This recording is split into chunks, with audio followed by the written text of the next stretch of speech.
In VHDL, there are 4 data object classes.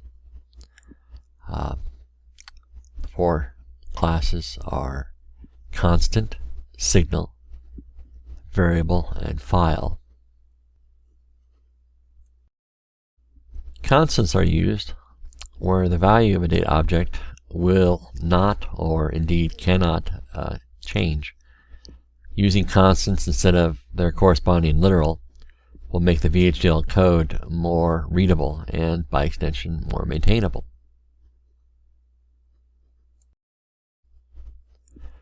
The syntax for a constant declaration is shown here. Constant identifier name, we can create multiple constants simultaneously. A subtype indication, colon equals, and then the expression, literal, where you are initializing to what the constant will be. Variables are used in processes and subprograms. More on those things later. For now, understand that variables in VHDL are much like variables in any other programming languages. They have type, value at any one point in time, possess no history, which is different than a signal, which we'll learn about later, and when declared may optionally be pre-initialized to a given value. The syntax for a variable declaration is as shown. Variable identifier, you can create more than one variable at a time. Subtype indication, and you can optionally pre-initialize a variable at definition. Here's a few definitions here. Variable area is defined as a real. Variable the answer is an integer, which is obviously 42. Also variables for that was then, this is now, of type time, and also what it is, what it was, what it shall be, also of type time. When you make assignments to variables, and again we'll follow up more on this later, you use a variable name colon equals for the variable assignment, as in the example here. What it was is defined to what it is currently. What it is what it shall be, and what it shall be is now.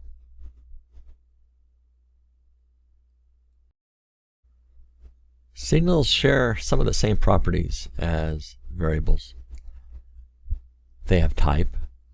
They have a specific value at any single point in time, and when declared, it may optionally be initialized to a given value. Signals differ from variables in that signals have history, i.e., we know what it is now, and we know what it was then. Ports listed in entities are considered signals. They are the connection points by which other logic may connect to them. Signals may be locally defined in an architecture to contain intermediate values. Defining them in the architecture also limits their visibility or scope to that architecture. There are 3 definitions in regards to understanding signal attributes and timing. Event. An event is a change in the current value of a signal, which occurs when the signal is updated with its effective value. When a signal is updated with the same value as it had before, this is not an event. Active. A signal is said to be active when it's updated with a value which may or may not be the same as the previous value. Each time a signal becomes active, it is considered a new transaction. Therefore, if a signal has an event, then it also is considered active. But if a signal is active, it may not necessarily be an event. An implicit signal is not declared, but results from the signal attributes. The signal attributes: stable, quiet, delayed, and transaction. Here are the predefined signal attributes, such as S as in signal, tick event, returns a Boolean, and it's true if the signal has a different value, and active, and so forth. We use these for various simulation issues. Not all of them, and very many of them, are not necessarily synthesizable as well. But the ones that we are very interested in are things like last event and, or rather, last active and event, for when we do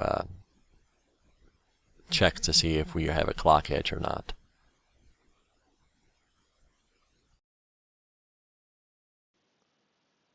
A VHDL file is a class of object used to store data.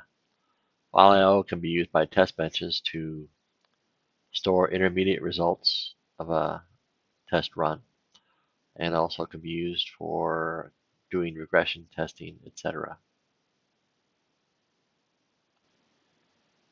Here's an example taken out of the text.io package. Type text is file of string. Once we have the type definition, we can use that data type for files like input and output, text of type text, open, and you can assign read mode, write mode, or append mode, is, and then standard in, standard out.